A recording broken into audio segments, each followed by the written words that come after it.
നമസ്കാരം. പ്രധാന വാർത്തകൾ.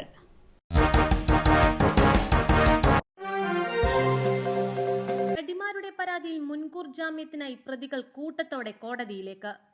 നടിമാരുടെ പരാതിയിൽ കേസെടുത്തതിന് പിന്നാലെ പ്രതികൾ കൂട്ടത്തോടെ കോടതിയിലേക്ക്. കൊച്ചിയിലെ നടിയുടെ പരാതിയിൽ പ്രതികളായ മുകേഷ്, സിദ്ദിഖ്, ഇടവേള ബാബു എന്നിവരും ബംഗാളി നടിയുടെ പരാതിയിൽ പ്രതിയായ രഞ്ജിത്തും കോടതിയെ സമീപിക്കാൻ ഒരുങ്ങുകയാണ്. മുൻകൂർ ജാമ്യം തേടാനാണ് പ്രതികളുടെ തീരുമാനം. കേസിൽ തുടർ നടപടി എന്താകണമെന്നതിൽ പ്രതികൾ നിയമോപദേശം തേടിയിട്ടുണ്ട്. മുകേഷ് കൊച്ചിയിലെ അഭിഭാഷകനോടാണ് നിയമോപദേശം തേടിയത്. കേസ് റദ്ദാക്കാൻ ഹർജി ഫയൽ ചെയ്യുന്നതും മുകേഷ് ആലോചിക്കുന്നുണ്ടെന്നാണ് വിവരം. കേസ് റദ്ദാക്കുന്നതിലെ പ്രായോഗിക ബുദ്ധിമുട്ട് അഭിഭാഷകർ അറിയിച്ച സാഹചര്യത്തിലാണ് മുൻകൂർ ജാമ്യാപേക്ഷയും നൽകുന്നത്. ആരോപണം നേരിടുന്നവരും നിയമസഹായം തേടി. റോഡരികിൽ കിടന്നയാൾ നടിയുടെ കാറിടിച്ചു മരിച്ചു. നിർണായകമായത് CCTV ദൃശ്യം. റോഡരികിൽ കിടന്നുറങ്ങിയാൽ നടി രേഖാ നായരുടെ കാറിനടിയിൽപ്പെട്ട് മരിച്ചു. അണ്ണേ സത്യ നഗർ സ്വദേശി മഞ്ജനാണ് മരിച്ചത്. മദ്യലഹരിയിലായിരുന്ന ഇയാൾ ജാഫർ ഖാൻ പേട്ടിലെ പച്ചയപ്പൻ സ്ട്രീറ്റിൽ റോഡിനരികിൽ കിടക്കവെയാണ് അപകടമുണ്ടായതെന്ന് പോലീസ് പറഞ്ഞു. ഗുരുതരമായി പരിക്കേറ്റതിനാൽ ഉടൻ ആശുപത്രിയിൽ എത്തിച്ചെങ്കിലും രക്ഷിക്കാനായില്ല. കേസെടുത്ത ഗിണ്ടി പോലീസ് CCTV ദൃശ്യങ്ങളുടെ സഹായത്തോടെയാണ് കാർ കണ്ടെത്തിയത്. തുടർന്ന് ഡ്രൈവർ പാണ്ഡ്യയെ അറസ്റ്റ് ചെയ്യുകയും കാർ പിടിച്ചെടുക്കുകയും ചെയ്തു. അപകടം നടക്കുമ്പോൾ രേഖ കാറിലുണ്ടായിരുന്നോ, കാർ ഓടിച്ചത് പാണ്ഡ്യ തന്നെയാണോ എന്നിവ അന്വേഷിക്കുകയാണെന്ന് പോലീസ് അറിയിച്ചു. എഴുത്തുകാരി കൂടിയായ രേഖാ നായർ പാർത്ഥിപൻ സംവിധാനം ചെയ്ത ഇരുവിൻ നിഴൽ എന്ന സിനിമയിലൂടെയാണ് പ്രശസ്തയായത്.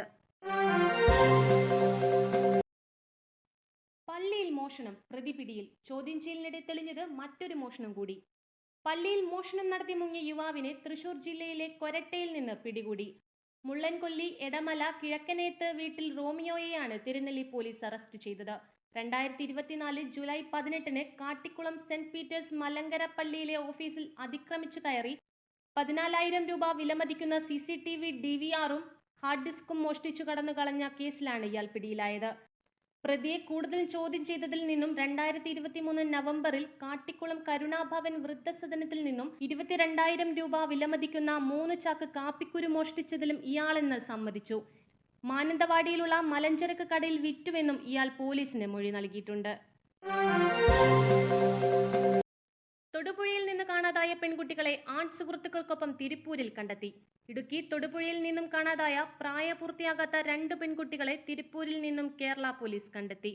2 ആൺ സുഹൃത്തുക്കൾക്കൊപ്പമാണ് ഇവരെ കണ്ടെത്തിയത്. 16ഉം 17ഉം വയസ്സുള്ള പെൺകുട്ടികളെയും 19ഉം 21ഉം വയസ്സുള്ള ആൺകുട്ടികളെയുമാണ് തിരുപ്പൂർ തിരുമുരുകൻ പൂണ്ടയിലുള്ള ഒരു മിനറൽ വാട്ടർ ബോട്ടിലിംഗ് യൂണിറ്റിൽ ജോലിയെടുക്കുന്നതായി കണ്ടെത്തിയത്.